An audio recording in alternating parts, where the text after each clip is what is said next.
सबसे पहले अगर हम बात करें बाकी चीज़ों की, उससे पहले हमें ये पता होना चाहिए कि एक्चुअली जो स्ट्रक्चर एडजस्टमेंट प्रोग्राम है ये स्टार्ट होता है वाशिंगटन कॉन्सेंसस से। और वाशिंगटन कॉन्सेंसस ये है कि कोई भी कंट्रीज जो हैं वो यानी जो भी पॉलिसीज हैं IMF वर्ल्ड बैंक की वो इन्फ्लुएंस करती हैं डेवलपिंग इकोनॉमीज को। और उससे ये होता है कि गवर्नमेंट्स जो है सारी की सारी इकोनॉमी अपनी लॉस कर देती हैं, उन्हें वर्ल्ड बैंक और IMF से डिक्टेशंस आती हैं। अब वो इस तरह से कैसे होता है इसको हम डिस्कस करेंगे। अच्छा जी, अब ये है कि लेकिन ये जो इन्फ्लुएंस है ये नया नहीं है, ये काफ़ी पुराना इन्फ्लुएंस है। पाकिस्तान ने 1958 में फर्स्ट लॉन लिया था, और जब लॉन आप लेते हैं तो फिर उनकी कुछ पॉलिसीज होती हैं, उसको हम पहले पढ़ते हैं कि बैकग्राउंड क्या है। हमारे पास जो जैसे आप सबको पता है, हमने पढ़ा भी था डेवलपमेंट के जब मॉडल्स आए थे तो 1950-60s में जो मॉडल थे वो इंटायरली ग्रोथ बेस्ड थे। हम ये कह रहे थे कि हम फंक्शनल इनइक्वालिटी क्रिएट करेंगे, लोग सेविंग्स करेंगे, जो लोग रिच हैं दे कैन सेव मोर। जब सेविंग होती है तो कैपिटल फॉर्मेशन होती है, और कैपिटल फॉर्मेशन हो तो लोग इन्वेस्ट करते हैं और मशीनें लगती हैं, हमारी प्रोडक्शन ज़्यादा होती है। प्रोडक्शन ज़्यादा होगी तो एम्प्लॉयमेंट जनरेट होगी, तो गरीबों को भी फायदा पहुंच जाएगा। इसे हम ट्रिकल डाउन अप्रोच बोलते हैं। Trickle down means के benefiting rich in order to understand that benefits will automatically reach to poor segment of society as well.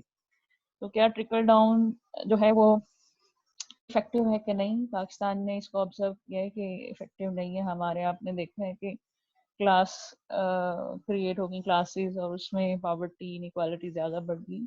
तो इनिशियली जो हमारे पास इंडस्ट्रियलाइजेशन थी वो इंपोर्ट सब्स्टिट्यूशन बेस्ड हमने इंडस्ट्रियलाइजेशन की थी। शुरू में आपको याद होगा हमने इंडस्ट्रियल पॉलिसी में पढ़ा था कि हमारी जो इंडस्ट्रियलाइजेशन है वो इंपोर्ट सब्स्टिट्यूशन बेस्ड है, यानी हम इंपोर्ट्स को अलाउ तो कर रहे थे लेकिन एट द सेम टाइम हम खुद भी प्रोड्यूस कर रहे थे ताकि हम कम्पीट कर सकें।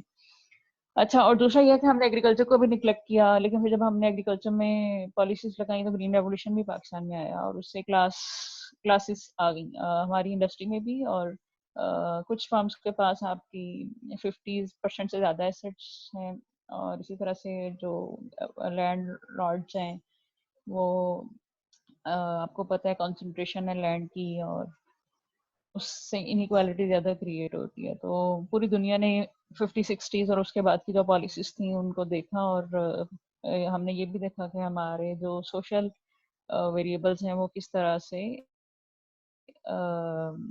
पुअरली बिहेव कर रहे हैं। तो फिर हुआ ये कि हमारे पास सारी डेवलपिंग कंट्रीज के लिए और या पुअर कंट्रीज के लिए आप ये कह रहे हैं कि 1980s में स्टेबलाइजेशन के लिए लोन लिए गए। अब स्टेबलाइजेशन में तीन चीज़ें होती हैं हमारे पास। स्टेबलाइजेशन में एक होता है कि आपका एक्सचेंज रेट कैसे आप मैनेज कर रहे हैं एज कम्पेयर विद डॉलर। दूसरा होता है आपकी फिजिकल और मॉनेटरी पॉलिसी कैसे आप कर रहे हैं, चला रहे हैं। तो 1980s में स्टेबलाइजेशन के लिए लोन लिए गए। जब लोन लिए गए तो फिर स्ट्रिंजेंट जो थे वो हमारे पास कंडीशंस थी कि आपने फिजिकल और मॉनेटरी पॉलिसी टाइट करनी है, और एक्सचेंज रेट जो है उसे फ्रीली ऑपरेट होने देना है। तो हमारे पास ये हमारे पास वाशिंगटन कॉन्सेंसस पे भी बेस करता है। और वाशिंगटन कॉन्सेंसस जो है यानी जैसे मैंने आपको पहले कहा था, वाशिंगटन कॉन्सेंसस में 10 पॉइंट्स का एक सेट 10 पॉइंट्स हैं कि जो भी पुअर कंट्रीज हैं अगर वो लोन ले रही हैं रिच कंट्रीज से या IMF वर्ल्ड बैंक से तो वो इन 10 पॉइंट्स को फॉलो करेंगी। और उसमें ये इस तरह से है, आपको नजर आ रहा होगा कि फिजिकल पॉलिसी आप इस तरह से बनाएं कि लार्ज फिजिकल डेफिसिट्स नहीं होने चाहिए। ठीक है, तो एक लेस से 2.54% या 3% से लेस आपका फिजिकल डेफिसिट होना चाहिए as a percentage of GDP। दूसरा ये है कि सब्सिडीज बिल्कुल बंद कर दें, आप कम से कम करें, और प्रो ग्रोथ और प्रो पोर सर्विसेज जैसे एजुकेशन हेल्थ वगैरह में सब्सिडीज दें, इंडस्ट्री वगैरह को सब्सिडीज ना दें आप। ठीक है, फिर था कि टैक्स रिफॉर्म्स करें, टैक्स बेस को ब्रॉड करें, यानी ये इस तरह की हमारे पास थी कि IMF वर्ल्ड बैंक की ये हमारे पास यानी वाशिंगटन कॉन्सेंसस में ये पॉइंट्स हैं कि हमने टैक्स रिफॉर्म्स करनी है। फिर इंटरेस्ट रेट जो है कंपेटिटिव इंटरेस्ट रेट होना चाहिए, यानी इंटरेस्ट रेट को कंपेटिटिव इन द सेंस के अपवर्ड इसकी एडजस्टमेंट होनी चाहिए इंटरेस्ट रेट की, और यानी हाई इंटरेस्ट रेट हो, फिर आपके पास एक्सचेंज रेट कंपेटिटिव हो, यानी मार्केट डिसाइड करे कि एक्सचेंज रेट क्या होगा, डॉलर की डिमांड और डॉलर की supply as compare with Pakistani rupees, तो इससे डिटरमिन होना चाहिए कि एक्सचेंज रेट क्या होगा। ट्रेड को लिबरलाइज कर दें, इंपोर्ट्स को ओपन कर दें, एक्सपोर्ट्स पे सब्सिडीज ना दें, फॉरेन डायरेक्ट इन्वेस्टमेंट को अलाउ कर दें, स्टेट एंटरप्राइज को आप प्राइवेटाइज होने दें, और डी रेगुलेशन करें, किसी किस्म की जो रेगुलेशंस आपने पहले की हुई हैं उसको खत्म कर दें आप लोग। दूसरा, प्रॉपर्टी राइट्स की लीगल सिक्योरिटी होनी चाहिए। तो ये 10 पॉइंट्स हैं। देखने में तो ये लगता है कि ऑल इज वेल, चीजें बड़ी सही हैं, तो लेकिन इसका रिजल्ट क्या है वो हम अभी डिस्कस करेंगे, जो कि हमने स्ट्रक्चर एडजस्टमेंट प्रोग्राम में हमने कहा कि हम इन सारी चीज़ों को जो है वो देखेंगे। अच्छा, अब ये जो हम बात कर रहे थे कि हमारे पास 1980s में स्टेबलाइजेशन के लिए लोन लिए गए, और जो तब हमारे पास ज़्यादा एग्रेसिव और ज़्यादा जो है वो इन्वॉल्वमेंट हो गई थी आईएमएफ वर्ल्ड बैंक की। 1960s और 80s के पैरेलल एराज है, हमने पहले भी पढ़ा था कि ग्रोथ ओरिएंटेड पॉलिसीज थी हमारी, और इन दोनों ही राज में ग्रोथ तो पाकिस्तान ने रिजनेबल अचीव कर ली थी, लेकिन उसके साथ इनइक्वालिटी और हमारे पास कंसंट्रेशन, वेल्थ कंसंट्रेशन के इश्यूज हो गए थे। लेकिन 90s में, 1960s के बाद 1917 में हमने social action programme, poverty reduction के प्रोग्राम, यानी हमारे जो दो जिन्हें हम कहते हैं कि आपके रिमार्केबल ग्रोथ के टाइम पीरियड हैं, लेकिन वो ग्रोथ तो थी लेकिन उसके कॉन्सिक्वेंसेस बहुत सीवियर थे, और उन कॉन्सिक्वेंसेस को ऑफसेट करने के लिए फिर हमने सोशल एक्शन प्रोग्राम्स और उससे रिलेटेड पॉलिसीज अपनी कंट्री में इम्प्लीमेंट की। अब ये कैसे हुआ कि हमने स्ट्रक्चर एडजस्टमेंट लॉन्च, जो कि जिसके साथ कंडीशंस कम अटैच होती हैं, उससे हम स्ट्रक्चरल एडजस्टमेंट प्रोग्राम में आ गए, जिसमें कि ज़्यादा टाइट कंडीशंस होती हैं, ज़्यादा उसकी रिक्वायरमेंट होती हैं। Actually it started back from, जैसे मैंने आपसे कहा, पाकिस्तान ने 1958 में फर्स्ट लोन लिया था, लेकिन हमारे पास अगर हम देखें इसको ज़्यादा डिटेल में देखें, जब हमें ज़्यादा लोन की ज़रूरत पड़ी थी 1970 में, तो स्मॉलर हमारा था इसका रोल लोन का। हम कह रहे थे बैलेंस ऑफ पेमेंट के लिए हम ले रहे हैं जी, यानी हमने एक्सपोर्ट करनी है, या हमें मशीनरी की इंपोर्ट के लिए, या हमें ऑयल की इंपोर्ट के लिए पैसे चाहिए थे, वो हमने लिए डॉलर्स।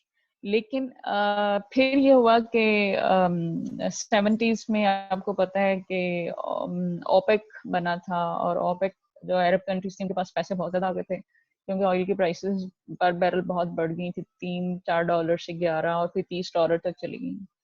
तो बहुत ज़्यादा they are a lot of money, तो उन्होंने फिर देव डन है इसके, उन्होंने अपने पैसे अमेरिकन बैंक्स में या इंग्लैंड के कुछ बैंक्स में उन्होंने जमा करा दिए for to interest rate.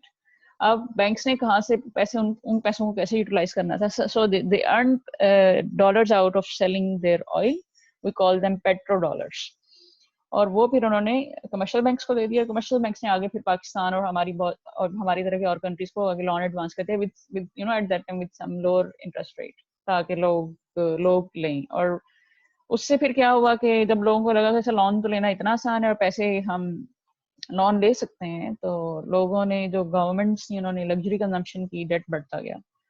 1970s की बात है। फिर ये हुआ कि इंटरेस्ट रेट बढ़ गया, यूएस ने इंटरेस्ट रेट बढ़ा दिया 18% तक, क्योंकि आप देखें, वंस यू अगर आप once you set a pattern of your government और रनिंग योर इकोनॉमी, और आप उसे लग्जरी कंजम्पशन पे सेट कर दें कि हम, जैसे हमारी ट्रेड है या आपकी जो भी प्रोजेक्ट्स हैं, चाहे वो डेवलपमेंट के हैं या जो करंट आपके एक्सपेंडिचर हैं, अगर वो पहले ही आपके एड बेस्ड हों, तो उनको फर्दर रन करने के लिए आपको और एड लेनी पड़ती है। तो फिर जब अमेरिका ने और ज़्यादा इंटरेस्ट रेट बढ़ा दिया कमर्शियल बैंक से वहाँ पे 18% तक, तो फिर ये हुआ कि जो डेवलपिंग कंट्रीज थी उन्हें लेना पड़ा interest rate, high interest rate पे भी डेट लेना पड़ा। उससे फिर ये हुआ कि फिर आईएमएफ ने कहा कि कमर्शियल बैंक्स के अलावा, तो यानी फिर ये हुआ कि वर्ल्ड वार 2 के बाद जो है वो फाइनेंशियल पोजीशन पूरी दुनिया में यूरोप और अमेरिका की काफ़ी ज़्यादा ख़राब हो गई थी, सो दे एस्टैब्लिश आईएमएफ।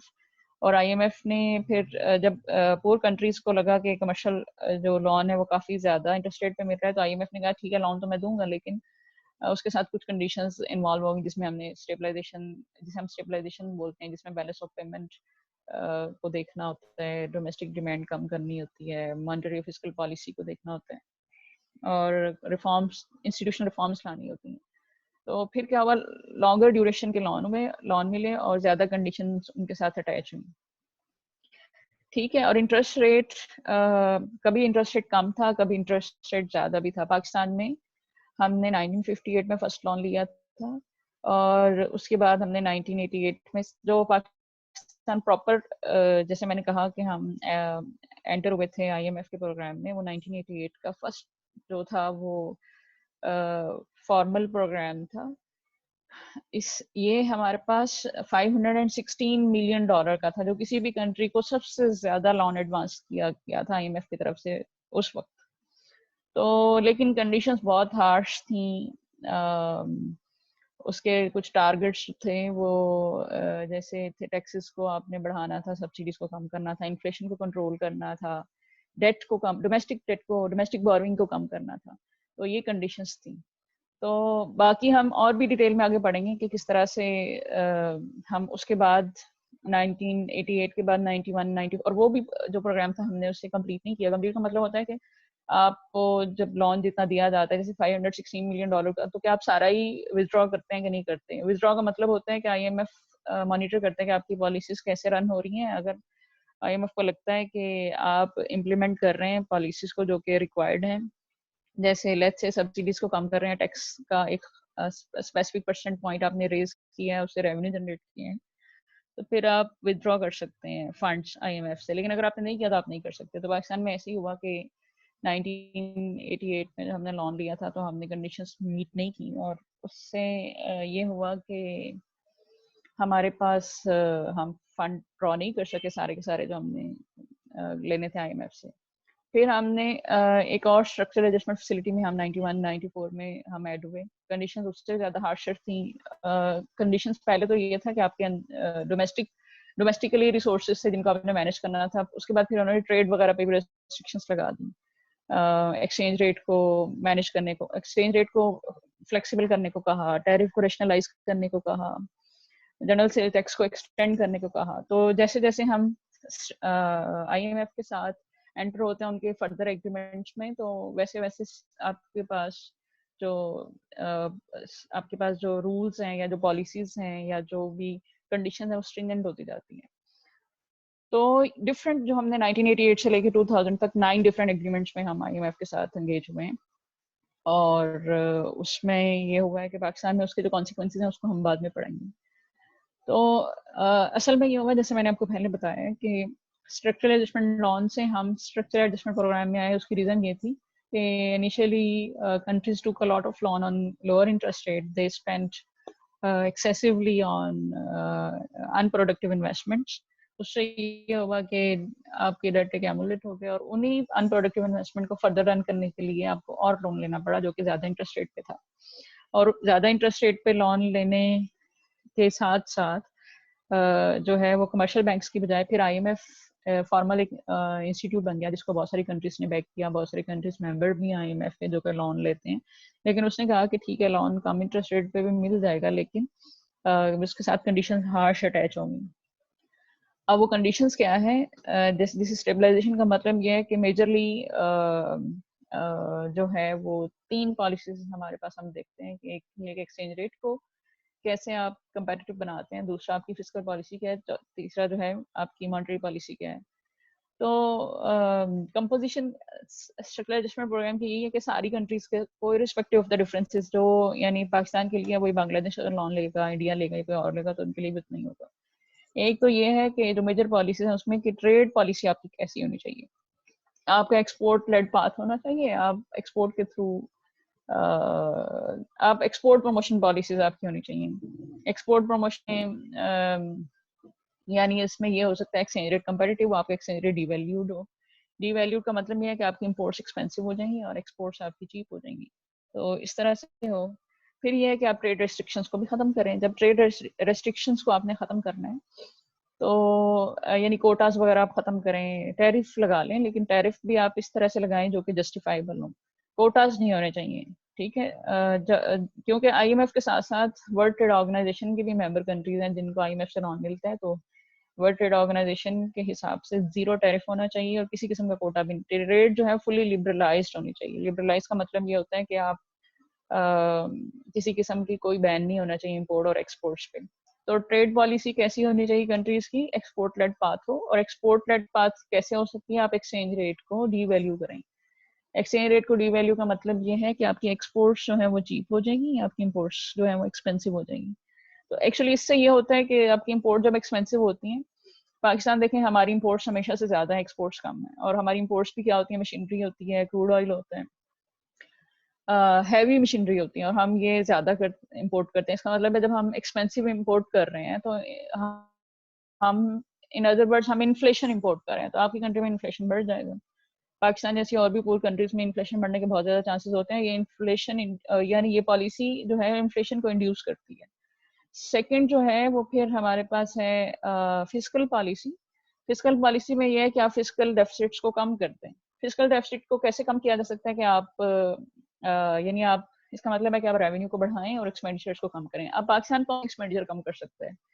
देखिए, जो हमारे रनिंग एक्सपेंसेस हैं, जो आपको आपकी सारी मशीनरी को रन करने के लिए, इंस्टीट्यूशंस को रन करने के लिए चाहिए होते हैं, जैसे सैलरीज हैं जजेस की हो गई, टीचर्स की हो गई, आपके और जो प्रोजेक्ट रन कर रहे होते हैं उनको चलाने के लिए, तो वो तो हम कभी भी हॉल्ट नहीं कर सकते ना, वो कम कर सकते हैं। आप ऐसे नहीं कह सकते कि लोगों की सैलरीज कम करते हैं, आप कहें कि अच्छा इस बार हमने 10% सैलरीज कम कर दी हैं या 5%। You can not do this. क्यों नहीं कर सकते? इसकी दो रीजंस हैं। एक तो ये है कि इन्फ्लेशन बढ़ रहा होता है, आपको जस्टिफाइबल नहीं होता लोगों का स्टैंडर्ड ऑफ लिविंग मेंटेन करना होता है। दूसरा ये है कि आप कर नहीं सकते इससे, आपकी कंट्री में लॉकडाउन हो सकता है, लोग, आपको पता है कि किस तरह से रिएक्ट करते हैं अगर वेजेस कम हो जाए तो। अच्छा, अब हम कौन से एक्सपेंडिचर है जो हम कम कर सकते हैं? वो एक्सपेंडिचर हो सकते हैं जो आपने नए, जैसे हेल्थ और एजुकेशन पे करने हो, जो आपने रिसर्च एंड डेवलपमेंट में करने हो, जो हम सोच रहे हो कि हमने अपनी कैपेसिटीज को एनलार्ज करना है, वो कम कर सकते हैं। इसका मतलब ये है कि फिस्कल पॉलिसी इंप्लीमेंट करने का मतलब हुआ कि हम जो डेवलपमेंट एक्सपेंडिचर है वो रोक रहे हैं। करंट एक्सपेंडिचर तो फिर भी हमने करने ही करने होते हैं, ठीक है। और दूसरा ये है कि आप टैक्स सिस्टम को रिफॉर्म करें। और टैक्स सिस्टम को रिफॉर्म करने का मतलब, वैसे तो एक्चुअली आईएमएफ तो ये कहता है टैक्स बेस ब्रॉड हो, लेकिन पाकिस्तान एक कंट्री जिसका एडमिनिस्ट्रेटिव स्ट्रक्चर बहुत ज्यादा कॉम्प्लेक्स हो, उसमें ये होता है कि जो एक बंदा टैक्स देता है वो ज्यादा देता जाता है, और जो टैक्स नेट में नहीं है वो टैक्स नेट में कभी भी नहीं आता। बहुत सारी पॉलिसीज हम लगाते तो हैं, लेकिन उस तरह से हमारे पास रिजल्ट हमें नहीं मिलते जैसे कि रिक्वायर्ड है। फिर ये है कि आप एनर्जी पे सब्सिडीज खत्म करते हैं। तो फिजिकल पॉलिसी इस तरह से है कि पाकिस्तान में आप देखें कि अभी आते हैं, आप यूनिट की प्राइसेस देखें और आप बाकी कंट्रीज के साथ कंपेयर कर लें कि क्या प्राइसेस चल रही हैं। तो एनर्जी पे हमें सब्सिडीज जो हैं वो, बल्कि ऊपर से ओवर चार्जेस और टैरिफ्स और क्या क्या चीजें ऐड करके तो हमसे बिल ले रहे होते हैं। तो फिजिकल पॉलिसी के बाद फिर ये है कि पब्लिक सेक्टर एंटरप्राइजेस को क्या करना है? क्लोज डाउन कर दें जी पब्लिक सेक्टर, जो अनप्रॉफिटेबल पब्लिक एंटरप्राइजेस हैं, और प्रेफरेंशियल ट्रीटमेंट आप देना बंद कर दें। यानी जो बाकी, जैसे हमने लास्ट टाइम पढ़ा था, एफिशिएंसी को इम्प्रूव करने के लिए क्या किया जा सकता है कि आप कोई भी प्राइवेट फार्म जो है उसको जो ट्रीटमेंट टैक्सेस को लेके, सब्सिडीज को लेके जो मिल रहा है या बिल्स को लेके मिल रहा है, वही कोई भी पब्लिक सेक्टर एंटरप्राइज को भी उसी तरह की सिचुएशन को फेस करना होगा।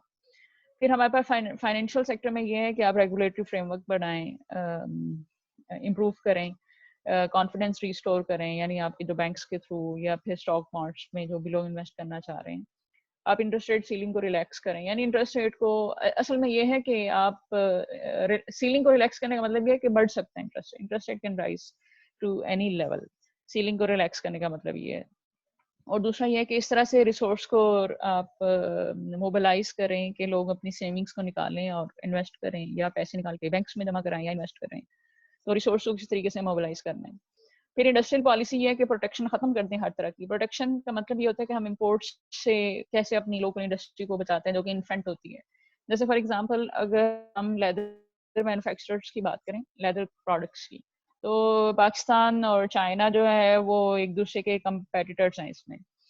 तो क्या अगर हम कहें कि अच्छा, लेट्स से कि अगर हम अलाउ कर दें कि पाकिस्तान में जो है वो, वैसे तो यहाँ पे उस तरह से डिमांड या कंजम्पशन नहीं है जैसे कि यहाँ की प्रोडक्ट की भारी डिमांड होती है, लेकिन फॉर एग्जांपल कोई एक ऐसी इंडस्ट्री जो कि आपकी कंट्री में अभी इन्फेंट का मतलब अभी सही से ग्रो ना, कि मैच्योर ना हुई हो, तो अगर हम जैसे लेट्स से कि कंज्यूमर ड्यूरेबल्स की बात कर लें पाकिस्तान में बहुत सारी कंज्यूमर ड्यूरेबल्स जो हैं वो अभी मैच्योर नहीं है। तो अगर आप इसको बिल्कुल प्रोटेक्शन को ख़त्म कर दें कंज्यूमर ड्यूरेबल इंडस्ट्री को उसमें बहुत सारी, जैसे उसमें क्रॉकरी आ जाती है, उसमें आपके पास ये मशीन आ जाती हैं जो आप कंज्यूमर ड्यूरेबल्स में रखते हैं, यानी वो चीज़ें जो ज़्यादा देर तक रहती हैं, इस्तेमाल होती हैं। तो अगर आप प्रोटेक्शन खत्म करते हैं तो फिर आपकी लोकल इंडस्ट्री कम्पीट नहीं कर पाएगी। जो जाइंट इकोनॉमीज हैं, जैसे जो चीज़ें चाइना से आ रही हैं, साउथ कोरिया से आ रही हैं, या और जो भी इंडस्ट्रियलाइज्ड कंट्रीज हैं उनसे जो आ रही हैं, तो हम कभी भी उनसे कम्पीट नहीं कर पाएंगे। फिर क्या होगा, आप जब मार्केट में निकलें तो आपको 1000 ब्रांड्स की चीज़ें नजर आ जाएंगी जो बहुत सस्ती भी होंगी पाकिस्तानी कमोडिटीज़ की निस्बत। तो लोग फिर वो खरीदेंगे जो सस्ती होंगी, जिसमें ज़्यादा फंक्शंस हो, जिसमें ज़्यादा क्वालिटी हो, तो वो फिर लोग खरीदेंगे। तो पाकिस्तानी इंडस्ट्री फिर जो है कोलैप्स भी कर सकती है। इसलिए लेकिन जो IMF की पॉलिसी है उसके हिसाब से क्या होना चाहिए, प्रोटेक्शन को खत्म करना है हर तरह से। अब ये है कि और इंडस्ट्रीज को आप इस तरह से इंकरेज करें कि वो एक्सपोर्ट्स से रिलेटेड कमोडिटीज प्रोड्यूस करें। सिक्स ये है कि आप एग्रीकल्चर के अगेंस्ट बाइस जो है उसे रिमूव करें। प्रोटेक्शन यूजली ये है कि हमारे पास पाकिस्तान में वाटर पे और सीड्स पे, फर्टिलाइजर्स पे समटाइम सब्सिडी हम देते हैं। तो उन्होंने कहा है कि आप डिसकंटिन्यू करते हैं, और डिसकंटिन्यू करेंगे तो पाकिस्तानी फार्मर जो है वो वर्ल्ड फार्मर से हार्डली ही कंपेयर कर पाएगा। यानी प्राइसेस को, अगर इनपुट कॉस्ट और प्राइसेस को अगर हम देखें, कमोडिटीज के फाइनल प्राइसेस को, हमारी प्राइसेस रिलेटिवली ज़्यादा हो जाएंगी अगर हम सब्सिडीज नहीं देंगे। लेकिन IMF के हिसाब से हमने सब्सिडीज नहीं देनी। हमने सब्सिडीज क्यों नहीं देनी? क्योंकि हमने अपना बजट डेफिसिट कम करना है। बजट डेफिसिट कम नहीं करेंगे तो ये हमें फर्दर फंड जो है वो अलॉट नहीं करेंगे। तो ये हमारे पास पॉलिसीज हैं जो कि हर कंट्री ने अडॉप्ट करनी होती हैं। अब इसके जिन जिन कंट्रीज ने इम्प्लीमेंट किया उसके इम्प्लीमेंटेशन के इफेक्ट्स क्या हैं, बहुत सारी स्टडीज हमें ये बताती हैं कि इन्फ्लेशन बढ़ा है, ठीक है, क्योंकि पॉलिसीज ऐसी हैं जो कि ऑटोमेटिकली इन्फ्लेशन बढ़ाती हैं। यानी ये होता है कि जैसे होता है ना, आप पढ़ते हैं पॉवर्टी ट्रैप पढ़ते हैं, ये हमारे पास डेट ट्रैप का ये कंडीशन है कि अगर आप IMF से लोन लेना शुरू कर देते हैं तो ये आपके you fall into debt trap के फर्दर जो है डेट जो है वो आप और लेते हैं, फिर आप इवन आप डेट की सर्विसेज के लिए डेट ले रहे होते हैं। तो ये चीज़ें हैं। और दूसरा ये है कि आपने फिजिकल कट किया, फिजिकल कट से क्या हुआ है कि गवर्नमेंट भी खर्च नहीं कर पाती और आपकी इंडस्ट्रियल बेस खराब हो जाती है, फ्रेजाइल हो जाती है ओपननेस की वजह से। तो असल में क्या क्या आता है कि ग्रोथ रेट कम होती है, इन्फ्लेशन बढ़ता है, आपकी इन्वेस्टमेंट कम हो जाती है, इंडस्ट्रियल बेस आपकी एरोड हो जाती है क्योंकि आपने प्रोटेक्शन कम की होती है, और सोशल अनरेस्ट भी है क्योंकि जब लोगों की वेजेस रियल वेज नहीं बढ़ेगी, पावर्टी इनइक्वालिटी बढ़ेगी, तो उससे जो है लोगों में सोशल अनरेस्ट होगी। हेल्थ और एजुकेशन पे आप खर्च नहीं करेंगे। तो पाकिस्तान में हालात देखें कि हमारा हेल्थ और एजुकेशन पे एक्सपेंसेस जो हैं वो बजट का 2-3% सॉरी GDP का 2-3% होता है। तो वर्ल्ड बैंक ने ये कहा है कि एक नए जो IMF के प्रोग्राम है उसको इम्प्लीमेंट करने से और तरह के गरीब लोग जो हैं कंट्रीज में आ गए, यानी न्यू पुअर हैव इमर्ज्ड। तो फिर लेकिन IMF कहता है अच्छा असल में तो ये है कि मेरा मकसद तो पॉवर्टी को कम करना है ही नहीं, हमने तो स्टेबलाइज करना है इकोनॉमी को। तो असल में जो है ये IMF के फिर पैकेजेस जो हैं ओवर टाइम चेंज होते रहते हैं। तो पाकिस्तान ने, जैसे मैंने कहा कि हमने 1988 में से लोन लेने शुरू किए, फॉर्मली हम IMF के प्रोग्राम में आए हैं, और लेकिन कभी भी हमने जो है वो एक्चुअली ये होता है कि IMF, वर्ल्ड बैंक, जैसे आप हमने यहाँ पॉलिसीज पढ़ी हैं 6-7, इन सबको इम्प्लीमेंट करना आता है और माइन्यूटली डिटेल्स दी होती हैं कि आपने क्या क्या करना है। तो जो नई गवर्नमेंट्स आती हैं उनके पास ऑटोनॉमी नहीं होती, उन्होंने बस आके जैसे IMF ने कहा वैसे इम्प्लीमेंट कर देना होता है। और यूजली ये होता है कि जब जब भी IMF के हम फंड फैसिलिटीज में आए हैं, एक्सटेंडेड फंड फैसिलिटीज में आए हैं, या हम स्ट्रक्चरल एडजस्टमेंट प्रोग्राम में आए हैं, या स्ट्रक्चरल एडजस्टमेंट फैसिलिटीज में आए हैं, तो उसमें यह हुआ है कि हमेशा इन्होंने ज्यादातर में गवर्नर जो है स्टेट बैंक के, क्योंकि स्टेट बैंक के थ्रू आप मॉनेटरी पॉलिसी लगाते हैं ज्यादातर गवर्नर जो हैं वो IMF के ही जो एक्स एम्प्लॉयज हैं उनको लगाया गया है ताकि पॉलिसीज को फुली इम्प्लीमेंट करा सकें। क्योंकि उन्होंने ये नहीं देखना होता कि जो भी इलेक्टेड गवर्नमेंट है उसकी वो उसका क्या इम्पैक्ट होगा या उसकी रेपो या रेपुटेशन पे क्या इफेक्ट होगा, बल्कि वो उन्होंने देखना होता है कि आईएमएफ की जो पॉलिसीज हैं वो किस तरह से एक्यूरेटली इम्प्लीमेंट हो रही। तो हमारे पास 1958 जैसे मैंने कहा कि हमने लोन लिया, लोन कैंसिल हो गया एक्सपायरेशन से पहले, फिर हमने 65 68 में लोन लिया, फिर हमने यानी डिफरेंट लोन हमने लिए ओवर टाइम। जैसे मैंने आपसे कहा कि हम एज आई सेड कि हम 1988 से लेके 2000 तक आईएमएफ के 9 डिफरेंट एग्रीमेंट्स में हम थे। लेकिन जब 2000 के बाद से हमारे पास 9/11 हुआ अमेरिका में, तो फिर अमेरिका को पाकिस्तान की सपोर्ट चाहिए थी अफगानिस्तान में तालिबान को डील करने के लिए। तो उसमें यह हुआ कि फिर हमने कुछ इस तरह से किया कि फिर हम बेटर पोजीशन में आ गए आईएमएफ के साथ नेगोशिएट करने में, not in better position on basis of our economic performance और economic sovereignty, rather on the basis of our military alliance with US. तो उससे फिर ये हुआ कि हमने जो भी हमारे पास तब स्ट्रक्चरल एडजस्टमेंट फैसिलिटी थी उसमें हमने निगोशिएट किया, लोन लिया।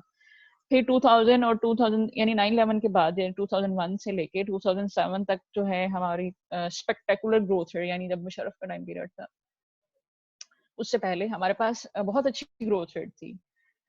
उसे हम 5% तक ग्रोथ रेट थी। लेकिन इन सारी चीज़ों के बावजूद जो हमारे मैक्रो इकोनॉमिक वेरिएबल्स थे, यानी 2007 के बाद वो और वर्ष हो गए।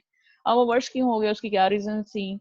क्या हमारे पास स्ट्रक्चरल इश्यूज थे कुछ इन सारी चीज़ों के बीच में? तो इन सारी चीज़ों को देखने की ज़रूरत थी हमें एट दैट टाइम। फिर उसके बाद ये हुआ कि हम 2007 के बाद 2008, 2009 और 2009-10 में हमने स्टेबलाइजेशन प्रोग्राम में हम आए, जिसमें जैसे मैंने आपसे कहा फर्दर आपके पास स्ट्रिक्ट मॉनेटरी और फिस्कल पॉलिसी जो है वो हमें देखनी पड़ी। तो दूसरा ये है कि ये हमारी हिस्ट्री है, यानी जैसे मैंने आपसे कहा कि हमारे पास जो ये डिफरेंट लिखा हुआ है आपके पास यहाँ पे स्लाइड्स में अवेलेबल है कि अच्छा कि कौन कौन से लोन लिए और उन्हें कैसे कैसे इम्प्लीमेंट किया। इनको आपको पढ़ने की जरूरत नहीं है, बस आपको जैसे मैंने बताया कि हम 1958 में हमने फर्स्ट लोन लिया था और 1988 में $516 मिलियन का हमें लोन हमने रिसीव किया था आईएमएफ से। यानी हम एक एग्रीमेंट में आ गए थे जो किसी भी कंट्री को एडवांस किया गया सबसे ज्यादा लोन था। और उसमें जो हमारे पास कंडीशंस थी, जैसे मैंने आपको बताया कि सब्सिडीज को कम करना था, टैक्सेस को बढ़ाना था, इन्फ्लेशन को कंट्रोल करना था, हमने डोमेस्टिक डेट को कम करना था। तो 19 उसके बाद जो हमारे पास 91 से 94 तक भी हम दोबारा से फिर हम एक और आईएमएफ के एग्रीमेंट में आए। उसमें कंडीशन लेकिन और भी हार्शर थी।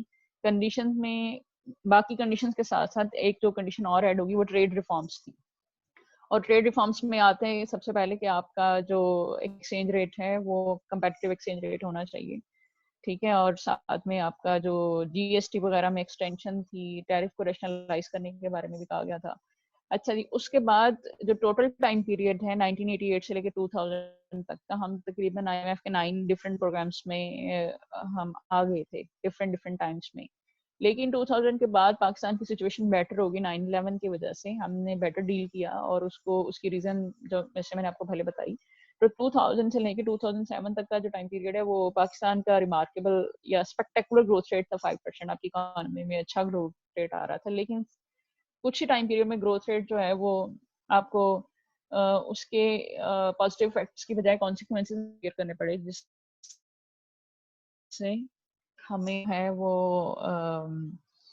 आपके मैक्रो इकोनॉमिक इंडिकेटर जो है वो वर्ष होते जा रहे थे। तो फिर हम 2008 2008-9 और 9-10 में दोबारा से स्टेबलाइजेशन प्रोग्राम्स में आए, जिसमें स्ट्रिक्ट मॉनेटरी और फिस्कल पॉलिसीज जो थी वो हम देख रहे थे।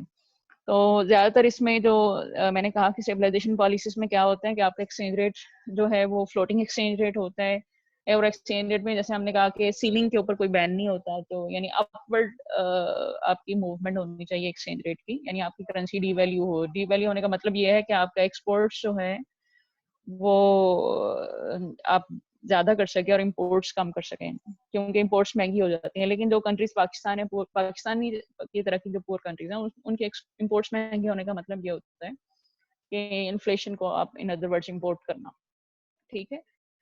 अच्छा, तो ये फिर उसके बाद जो है कंट्रीज़ ने उसे किस तरह से इम्प्लीमेंट किया, इसको यानी कंट्रीज़ नहीं, हमारे डिफरेंट गवर्नमेंट्स हैं, डिफरेंट रेजिम्स जो आए, उसमें कैसे लोगों ने इम्प्लीमेंट किया, इसको देखने की ज़रूरत नहीं है। बस इन अदर वर्ड्स अगर आप देखें, तो हमारे पास के जो हमने प्रोग्राम इम्प्लीमेंट किया है 1988 से ऑनवर्ड, उसमें डिफरेंट जो चीज़ें थी वो, यानी डिफरेंट हर को देखें, जैसे कि टेलीफोन चार्जेस कितने होने चाहिए, बस फेयर्स इवन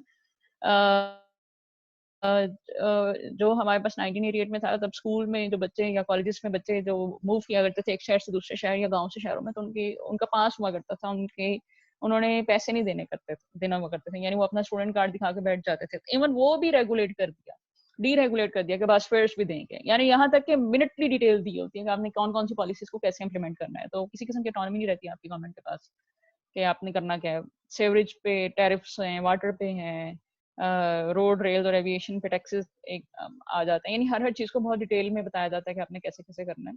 तो ये उसकी different examination, different time periods के जो भी हमारे पास हम IMF प्रोग्राम्स में आए, इनको डिटेल में देखने की जरूरत नहीं है, लेकिन आप ओवरऑल इसको समझें कि हमारे पास जब जब भी हम आए, तो पाकिस्तान में कंडीशन जो है फर्दर वर्सन होगी। जैसे हम, इसका मतलब ये है कि they always ask us to tight our monetary policy tight करने का मतलब ये होता है इंटरेस्ट रेट को बढ़ाना। और जब इंटरेस्ट रेट बढ़ता है, तो सब बच्चों को आपको पता होना चाहिए, उससे क्या होता है, आपकी इन्वेस्टमेंट कम हो जाती है। इन्वेस्टमेंट कम होती है तो आपकी एम्प्लॉयमेंट की प्रोविजन पे बहुत फर्क पड़ता है। और पाकिस्तान कंट्री, जिसमें पाकिस्तान जैसा मुल्क जिसमें सिर्फ आपके पास एजुकेटेड जो यूथ हैं वो ही 4 लाख से ज्यादा एनुअल जो है वो एडिशन होती है हमारी लेबर फोर्स में, और बाकी लोग तो फिर और भी लेबर फोर्स हमारी बढ़ती जाती है हर साल।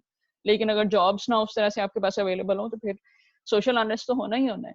तो जॉब क्रिएशन बहुत इंपॉर्टेंट है, लेकिन जब आप physical policy, sorry monetary policy ऐसी रखते हैं जिससे इन्वेस्टमेंट प्रमोट ना हो, बिजनेस प्रमोट ना हो, तो जॉब्स कहाँ से जनरेट करेंगे हम।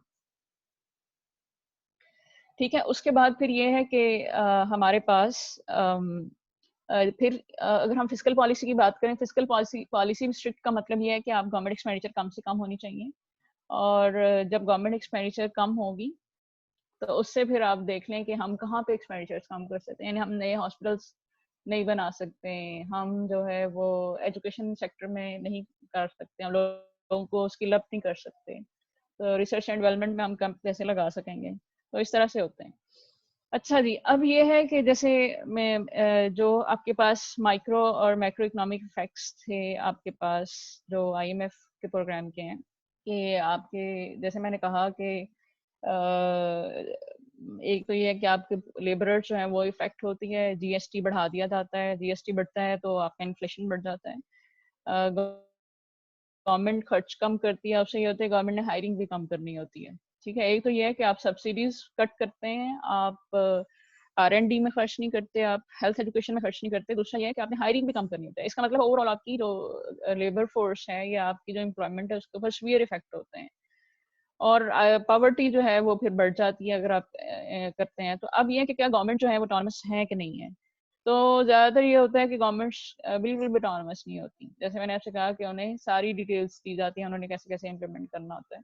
तो डिसीजन जो है वो वाशिंगटन कंसेंसस और इससे रिलेटेड चीज़ों से लिंक्ड होते हैं पाकिस्तान में। तो क्या हमें पाकिस्तान को क्या जाना चाहिए कि नहीं IMF के पास, क्योंकि सारी इकोनॉमी तो आपकी खत्म हो जाती है और आप अपनी मर्जी से की पॉलिसीज इंप्लीमेंट नहीं कर पाते। जैसे अब पाकिस्तान, आपने देखा होगा कि जैसे अभी जो करंट गवर्नमेंट है, शुरू में they have tried getting into different kind of arrangements other than IMF, तो लेकिन उससे कुछ बना नहीं। जैसे पाकिस्तान ने यूरो बॉन्ड्स में, चाइनीज बॉन्ड्स में और इवन स्कूक वगैरह में भी आने की कोशिश की थी, लेकिन हमारे जो एक्सपेंसेस थे वो इन सारी चीज़ों से मीट नहीं हुए, हमें फिर IMF से के पास ही जाना पड़ा। क्योंकि जो करंट गवर्नमेंट की जो इकोनॉमिक एडवाइजरी कमेटी थी, तो कुछ लोग यही कह रहे थे कि नहीं जाना चाहिए, तो दे suggested for other kind of arrangements, लेकिन जो बाकी अरेंजमेंट्स थे उनसे हम अपने एक्सपेंडिचर्स को हमने मीट नहीं कर पाए। तो क्या फिर हमारे पास अल्टीमेट यही सोल्यूशन है कि यानी क्या हमारी कंट्री की economic state is it that much bad कि हमें IMF के पास जाना ही जाना है। क्या बैलेंस ऑफ पेमेंट जो है वो क्रिटिकल डेफिसिट में है, क्या बजट डेफिसिट हमारा बहुत हाई है, क्या इन्फ्लेशन जो है वो सीवियर है, क्या ग्रोथ रेट बहुत कम है या अनसस्टेनेबल नहीं है। तो एक्चुअली ये है कि पाकिस्तान की परफॉर्मेंस को खास इतनी ज़्यादा बुरी नहीं है कि हमारे पास कोई और जो है वो कोई लास्ट यानी कोई हमारे पास कोई सोर्स ना हो तो हमने हमने आईएमएफ के पास जाना ही जाना है। तो पाकिस्तान के जो इकोनॉमिक इंडिकेटर्स हैं वो 1980s में अच्छे उसके ट्रेंड्स थे, ठीक है। 91 92 में हमारे पास 5% ग्रोथ रेट रही है, प्राइवेट इन्वेस्टमेंट भी अच्छी थी, हमारी एक्सपोर्ट्स भी है, फिर एग्रीकल्चर सेक्टर भी पाकिस्तान का अच्छा परफॉर्म किया है। तो यानी ऐसी बात नहीं है कि हमें आईएमएफ के पास जाने के अलावा कोई चारा ही नहीं है। तो इट मीन्स कि हम खुद से भी कंट्री की ग्रोथ रेट को बेटर कर सकते हैं और सस्टेनेबली ग्रो कर सकते हैं या रन कर सकते हैं अपनी इकोनॉमी को, लेकिन डिपेंड करता है कि लॉन्ग टर्म पॉलिसीज क्या हैं आपकी, और वो पॉलिसीज जो बनती हैं और उसको किस तरह से कंटिन्यू रखा जाता है। ये ना हो कि आप पॉलिसीज बनाते हैं और नेक्स्ट टाइम जो है वो नई गवर्नमेंट आके हॉल्ट कर दे, वो नई पॉलिसीज लाए। तो सेट पैटर्न होना चाहिए पॉलिसीज का कि ये नंबर ऑफ पॉलिसीज हैं, ये चेंज नहीं होंगी, उस बाकी जो है कोई भी गवर्नमेंट जो है उस पर कर सकती है कुछ पॉलिसीज को कंट्री के लॉन्गर बेनिफिट्स के लिए, सस्टेनेबल बेनिफिट्स के लिए जो है वो फिक्स कर देना चाहिए कि ये पॉलिसी हमने ऐसी करनी है। अच्छा, अब हम अगर पाकिस्तान की तरफ अलावा कोई और कंट्री का कंपैरिजन करें, जैसे बोलीविया का 1985 में इन्फ्लेशन रेट 11,000% था, फिस्कल डेफिसिट 30% था, जीडीपी पर कैपिटा 20% कम थी। लेकिन पाकिस्तान के पास कभी भी ऐसी क्रिटिकल कंडीशंस नहीं रही कि हमने आईएमएफ के पास जाना ही जाना है, ठीक है। तो बेटर हम मैनेज कर सकते हैं अगर हम आईएमएफ के पास ना जाएं, लेकिन उसके लिए we need to have expertise, we need to have indigenous expertise, कि आपके अपने लोग क्या सोचते हैं, क्या सीखते हैं, उन्हें क्या लगता है चीजों को कैसे इंप्लीमेंट करना चाहिए। तो गवर्नमेंट्स क्या करती हैं, यानी why then each government accept stringent conditions, more loans and more debts, ऐसे हम क्यों करते हैं? असल में आईएमएफ ने ये करना होता है, यानी they think that developing nations are drowning, लेकिन आईएमएफ क्या करता है, उन्हें कहता है अपना लगेज मुझे भेज दो ताकि तुम कहीं डूब ना जाओ। असल में ये होता है they take good out of developing countries और पीछे फिर उनके कुछ भी नहीं रहता। तो इस तरह से होता है हमारे पास। और अगर आप इसको देखें तो I have something to show you कि हमारे पास इसका रिजल्ट क्या है। असल में ये है कि आईएमएफ के साथ हमने जो प्रोग्राम्स में अटैच हुए हैं, उसकी वजह से, यानी ये डिफरेंट देखें, ये डिफरेंट टाइम पीरियड्स में हमारे पास डिफरेंट अमाउंट है लोन की जो सैंक्शन किए गए हैं और जो हमने ड्रॉ किए हैं। जैसे 1988-91 में हमने सारा ड्रॉ कर लिया था 516, जैसे मैंने कहा कि 516 मिलियन डॉलर जो है वो हमें मिले थे। फिर बाकी के हैं, जैसे ये यहाँ पे देखें 93-96 का जो है 849 हमें सैंक्शन हुए थे, सिर्फ 290 हमने किया, सस्पेंड हो गए। और इस तरह के और भी बहुत सारे लॉन्स हैं, ये डिटेल्स यहाँ पे दी हुई हैं। तो यानी इसका मतलब यह है कि हम कंडीशंस तो इम्प्लीमेंट करना शुरू कर देते हैं, वो कंडीशंस फुलफिल नहीं कर पाते और फिर वो हॉल्ट हो जाता है प्रोग्राम। अच्छा जी, अब ये जो टेबल है ये हमें ये बताता है कि असल में क्या हुआ है। देखें, अगर आप पाकिस्तान में 2004, 5, 7, 8 से लेके 17, 18 तक का देखें टाइम पीरियड, तो क्या हुआ है, क्योंकि आपकी इकोनॉमी में सारी की सारी पॉलिसीज जो है वो डिक्टेटेड हैं, you can not change over your policies. तो रियल जीडीपी ग्रोथ रेट हमारी पहले 6.3 था, अब 3.8 है। सी के हमारी जो हमने पॉलिसीज इंप्लीमेंट किया उसका इफेक्ट क्या है। एग्रीकल्चर ग्रोथ रेट 4.5 है, अब 2.3 है। लार्ज स्केल मैन्युफैक्चरिंग की ग्रोथ रेट देखें 10.2 से 3 आ गई है। तो देखें जो मेजर आपके सेक्टर्स हैं, अगर आपने देखना है कि आप अपनी इकोनॉमी को रिप्रेजेंट करना चाह रहे हैं, 2-3 वेरिएबल जो है, रियल जीडीपी हो गया, एग्रीकल्चर ग्रोथ है, लार्ज स्केल मैन्युफैक्चरिंग है, सर्विसेज की ग्रोथ रेट देखें 3.2 है। This is how IMF programmes are affecting our economy. तो इसको एक्चुअली कोई बहुत ज़्यादा आपको समझने की ज़रूरत है कि क्या है, इसको किस तरह से हमें चीज़ों को देखना है। अब ये यहाँ पे देखें कि जो अनएम्प्लॉयमेंट रेट है, यानी 5% से 5.8 और 6% के बीच में आ गया। और ये देखने में तो 5 और 6% के बीच में 1% का ही गैप लगता है, लेकिन इसमें कितने ज़्यादा लोग आपके आ जाते हैं। अगर आपकी 60-65 मिलियन लेबर फोर्स है तो आप 1% बताएं इसका कितना बनता है। तो इस तरह से ये डिफरेंट जो है वो हमारे पास इसके इफेक्ट्स हैं, जो कि टोटल, और जो टोटल डेट ऐड हुआ है ओवर टाइम पाकिस्तान में $17 बिलियन से $66 बिलियन ओवर टाइम जो है वो डिफरेंट ईयर्स में हमारा डेट ऐड हुआ है। और कहने का मतलब ये है कि पॉलिसीज हम इम्प्लीमेंट तो करते हैं, लेकिन उससे जो उसके रिजल्टेंट जो इफेक्ट्स हैं वो अप्रिशिएबल नहीं है। आपकी पॉवर्टी आपकी कंट्री में बढ़ी है पाकिस्तान में, और जो आपके इंडिकेटर्स हैं, जैसे यहाँ पे मैंने कहा कि आपकी एग्रीकल्चर, लार्ज स्केल मैन्युफैक्चरिंग और सर्विसेज सेक्टर जो है पहले से पुअर हो गए, तो फिर why there is need to go to IMF when already we have resources falling apart. और लेकिन दूसरी बात यह है कि फिर हमें करना क्या चाहिए, सोल्यूशन क्या है? सोल्यूशन ये हो सकता है कि आप यानी सबसे इंपॉर्टेंट बात यह है कि आप अपनी एक्सपोर्ट्स किसी भी तरीके से बढ़ाएं, आप अपनी कैपेसिटीज को एनलार्ज करें, आप रिसर्च एंड डेवलपमेंट पे स्पेंड करें।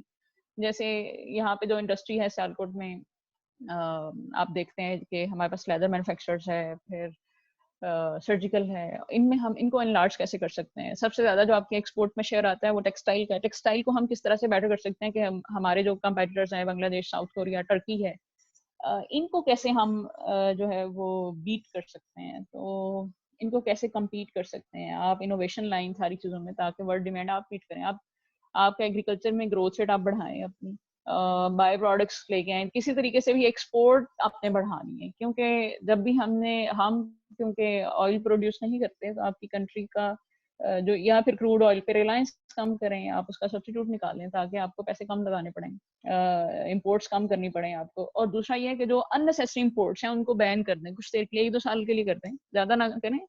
अननेसेसरी इंपोर्ट्स जो हैं, चाहे वो लग्जरी कंजम्पशन की हैं या जो प्रोडक्टिव इन्वेस्टमेंट नहीं है, वो बंद करते हैं। जब आप बंद करेंगे तो आपकी कंट्री में आपको एक्सपेंसेस कम हो जाएंगे, और तब आपका जो ट्रेड डेफिसिट है वो भी बेटर हो सकता है। अ, फिर ये है कि आप रेमिटेंसेस को प्रमोट करें किसी तरीके से, आपके जो बाहर लोग रहते हैं वो आपको ज़्यादा से ज़्यादा पैसे भेजें। तो ये दो तीन फैक्टर्स हैं जो कि इम्प्रूव कर सकते हैं हमारी कंडीशन, ताकि हम IMF वर्ल्ड बैंक के पास ना आ जाएं। तो इसके अलावा दूसरी तीसरी कोई बात नहीं है कि आप चाइना पे रिलाई करें या किसी और कंट्री पे, सऊदी अरेबिया पे, कि अच्छा कि they are investing in Pakistan and this will help us to grow. So this is actually, this is up to certain extent is a myth. होना क्या चाहिए, आपके जो इंडिजिनस रिसोर्सेज हैं, आपका एग्रीकल्चर है, आपका इंडस्ट्री है, आप दिन रात लगाएं, लोगों को मोटिवेट करें, एक्सपोर्ट बढ़ाएं। चाइना ने, देखें, पूरी दुनिया का सबसे बड़ा ट्रेडिंग पार्टनर चाइना है, कोई भी कंट्री निकाल के आप देख लें। और how they have done this, ये कैसे उन्होंने किया है कि वो उन्होंने हर कंट्री में उनकी सबसे ज्यादा कमोडिटीज पड़ी हैं, डंप किया हुआ उन्होंने। तो कुछ लर्निंग पॉइंट्स होने चाहिए हमें भी, ताकि हमारा रिलायंस जो है वो कम हो सके इन कंट्रीज पे। चलें जी, ठीक हो गया मेरे ख्याल से, हमने we have ended with the chapter. If you have any question please ask, नहीं तो फिर हम प्रेजेंटेशन शुरू करते हैं।